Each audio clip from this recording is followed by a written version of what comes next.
This week on 9th August, we have 3 impactful webinars. By 10 a.m., we have 2 webinars.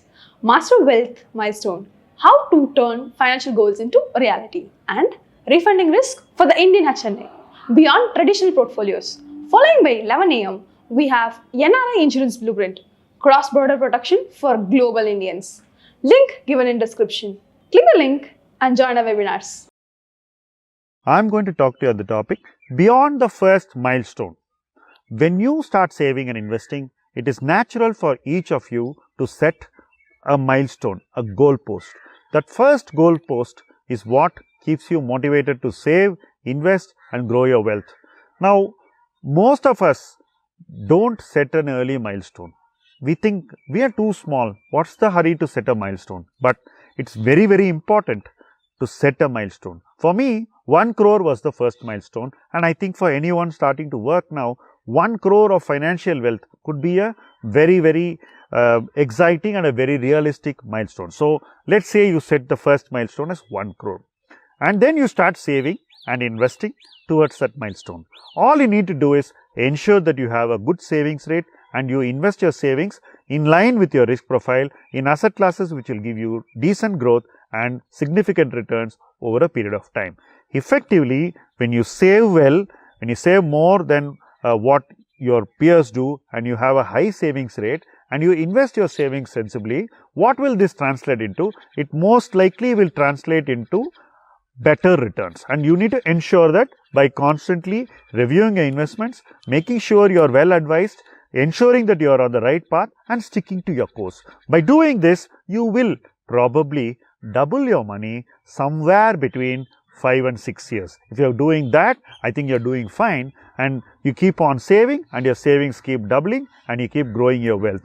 And this process will gradually take you towards your first major milestone of 1 crore rupees.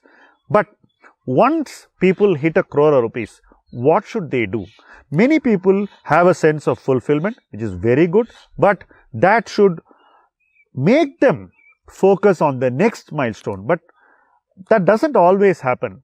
Sometimes when we reach a milestone, we start becoming complacent or distracted. What do? We start thinking about how you can spend the money. Somebody may spend a lot of money on travel, thereby diminishing his wealth significantly once he reaches the milestone. Others may invest that money in a slower growing asset like a bigger house than they need. Somebody may do other things like buying a plot of land or diversifying just for the sake of diversification. Now, in my view, the money that is created for financial wealth should not be diverted to other things unless you have far exceeded your milestones and you don't need the money.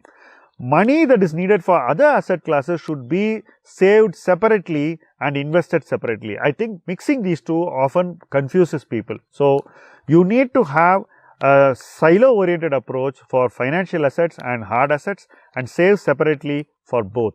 That is something which most people fail to do and often get distracted once they hit the first milestone.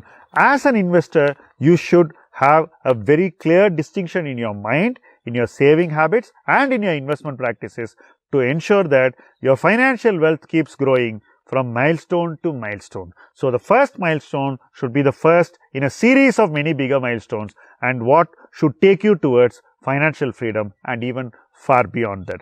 That has been my experience, and I think that each of you should focus on how this should be done for your own well-being and for the well-being of your loved ones. If you like this video, do share it with all your friends who seek financial freedom early and who seek strong financial freedom that gives them a sense of liberation and confidence to pursue all the interests that they want to in their lives. Thank you for watching this video.